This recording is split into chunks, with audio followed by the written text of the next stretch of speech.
दोस्तों, पीएफ में D link का ऑप्शन फिर से अनेबल कर दिया गया है। यानी पीएफ डिपार्टमेंट ने डी लिंक का ऑप्शन आपके पीएफ में फिर से अनेबल कर दिया है, फिर से आ गया है। दोस्तों, आज मैं आपसे पीएफ मेंबर को इस डी लिंक के बारे में बताने वाला हूं कि डी लिंक क्या है, और बहुत ही सरल भाषा में, आसान भाषा में आपसे पीएफ मेंबर को समझाने की कोशिश करूंगा, जिससे आपसे पीएफ मेंबर को इसके बारे में समझ में आ जाए, जिससे आपको मालूम हो जाए कि यह डी लिंक है क्या और ये पीएफ में क्यों आया है। दोस्तों, वैसे मैं आपसे पीएफ मेंबर को बता दूं कि डी लिंक से आप सभी पीएफ मेंबर को बहुत सारा फायदा होने वाला है। अब आप लोग सोच रहे होंगे कि डी लिंक से पीएफ मेंबर का क्या फायदा होगा आखिर।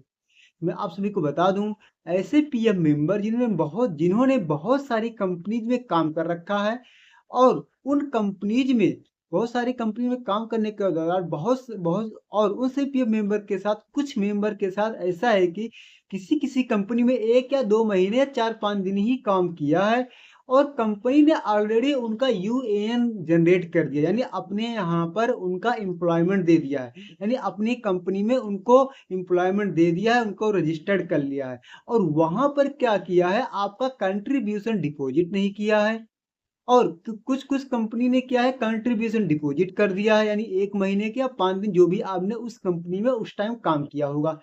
तो यहाँ पर यह डी लिंक ही काम करता है, जिससे आपको पीएफ निकालने में आपको आसानी हो सके।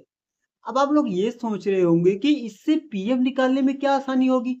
अरे भाई, मैं आपको ये समझाना चाहता हूँ कि इससे ये आसानी हो जाएगा कि मान लीजिए किसी कंपनी में आपने 1 महीने काम किया, वहां पर आपका कंट्रीब्यूशन डिपॉजिट नहीं हुआ है, यानी उस कंपनी में आपका पीएफ जमा नहीं हुआ, तो आप क्या करिए, उस कंपनी को आप डी लिंक कर लीजिए, डी लिंक कर दीजिए, यानी डिलीट कर दीजिए, जिससे उस कंपनी से आपका कोई वास्ता नहीं रहेगा, कोई लेन देन रहेगा, यानी उस कंपनी से आपका कोई लेन देन नहीं रहेगा। तो वह कंपनी आपके पीएफ निकालने में कोई प्रॉब्लम नहीं आएगी, यानी फिर आपकी उस कंपनी से कोई प्रॉब्लम नहीं आएगी, क्योंकि वह कंपनी आपके सर्विस हिस्ट्री से डिलीट हो जाएगी।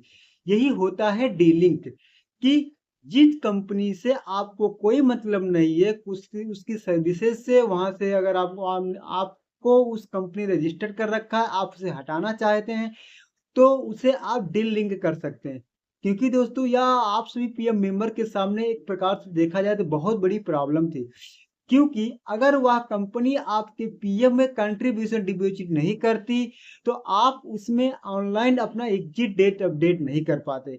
जब एग्जिट डेट यानी रिजाइन डेट आप अपडेट नहीं कर पाते, तो आपका पीएफ का कंट्रीब्यूशन विड्रॉल नहीं हो पाएगा, नहीं है, अपने पीएफ का विड्रॉल नहीं कर पाएंगे। प्रॉब्लम इससे कहाँ-कहाँ आती थी? प्रॉब्लम यहाँ-यहाँ आती थी कि जब आप अपने सारे पीएफ को एक जब अकाउंट में ट्रांसफर करते, तो यह पीएफ भी ट्रांसफर नहीं होता था, क्योंकि वह कंपनी आपके उसमें प्रॉब्लम आके बीच में अगर खड़ी हो जाती थी, क्योंकि ना तो वहाँ पे आपका कंट्रीब्यूशन है, और ना ही वह वहाँ पर एग्जिट डेट अपडेट हुआ है। तो यह जो डीलिंग के आने से आप सभी पीएफ मेंबर के लिए बहुत बड़ा फायदा ये हुआ कि आप छोटा बहु या आप जिस कंपनी में आपका कंट्रीब्यूशन भी डिपॉजिट हुआ है, अब आप उसे भी डीलिंक कर सकते हैं।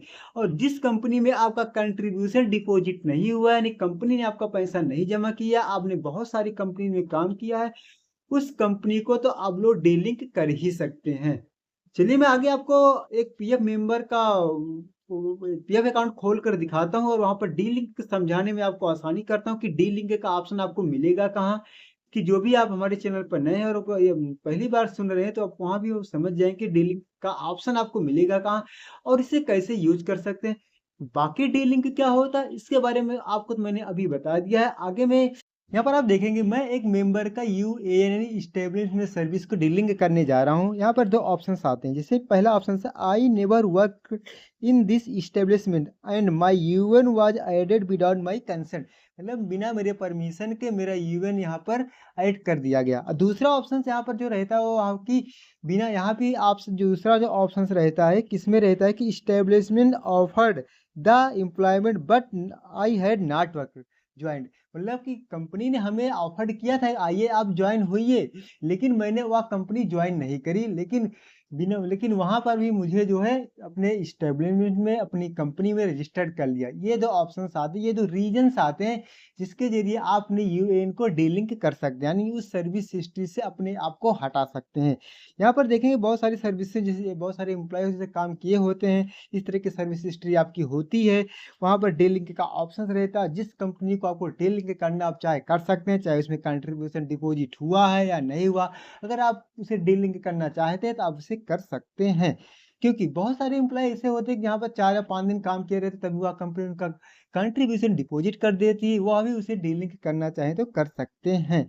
यह है डीलिंक का ऑप्शन। अभी यह प्रॉपर रन नहीं कर रहा है, क्योंकि अभी 27 जून 2025 को ही आया था, दोबारा से आया था। अभी जैसे ही प्रॉपर कर लेगा तो हम आपको बताएंगे। ऊपर देखेंगे यहाँ पर लिखा है कि द अपलोडेड क्लेम, क्या लिखा है, contribution uploaded and the claim also found. उसमें लिखा so dealing for member ID इतना will be process through field office. मतलब कि आप जब डीलिंग करेंगे ना तो उसका प्रोसेस पहले पीएफ ऑफिस में जाएगा, वह डिसाइड करेगा कि इस यूएन को डीलिंक करना है कि नहीं करना। भाई ये तो कोई अच्छी बात नहीं है कि हम अगर डीलिंक करना चाहते तो हमारा डीलिंक हो जाना चाहिए, लेकिन ये इस पर भी आपका पीएफ ऑफिस डिसाइड करेगा कि यह डीलिंक करना है कि नहीं। अगर उसमें कंट्रीब्यूशन गया है तो अब वो पीएफ ऑफिस डिसाइड करेगा इसे डीलिंक करना है कि नहीं। मतलब अब भी यह जो है निर्भर है किस पे, पीएफ ऑफिस पे। मैं चाहता हूँ कि पीएफ ऑफिस पे ना निर्भर रहे, एम्प्लॉय पर निर्भर रहे। अगर एम्प्लॉय चाहता है कि डीलिंक हो जाना चाहिए तो इसे डीलिंक हो जाना चाहिए, लेकिन यहाँ पर भी पीएफ ऑफिस इसे अपने अंडर में अभी ले रखा है, अभी इसे अपने अंडर में ले रखा है। तब भी यहाँ पर भी एक प्रॉब्लम अभी भी एम्प्लॉइयों के साथ बनी रहेगी। जैसे कोई नया अपडेट आता है कि यह प्रॉब्लम हट जाए तो मैं आप लोगों के लिए उस पर भी एक वीडियो बना दूंगा कि अब आप डीलिंक कर लिए, करिए, कोई प्रॉब्लम नहीं रहेगी, ये अपने पीएफ को डीलिंक कर सकते हैं। लेकिन अभी भी ये प्रॉब्लम एक रोड़ा बना हुआ है, कांटा बना हुआ है कि आप डीलिंक करेंगे तब भी आपकी कोई अनुमति नहीं है कि आप डीलिंक कर देंगे तो हो जाएगा। अभी भी पीएफ ऑफिस में जाएगा, वहां पर उसकी सहमति से होगा। अगर वो चाहेगा डीलिंक करे